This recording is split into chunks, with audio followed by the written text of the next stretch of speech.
Dinas Kependudukan dan Catatan Sipil Kota Makassar menghentikan sementara aktivitas perkantoran secara terbatas selama 1 hari.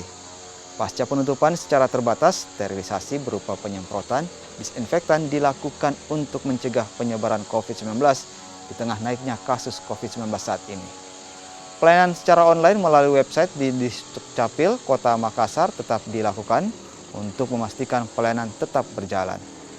Sekretaris Dinas Dukcapil Makassar menambahkan, pelayanan tetap dibuka dengan pembatasan dan protokol kesehatan yang ketat. Sementara itu, pengambilan nomor antrean dilakukan secara online dengan jumlah yang terbatas.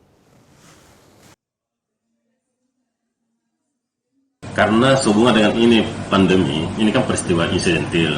Jadi mau tidak mau, kita juga harus mengikuti aturan pemerintah. Bagaimana cara kita, kebutuhan masyarakat di pelayanan publik terpenuhi.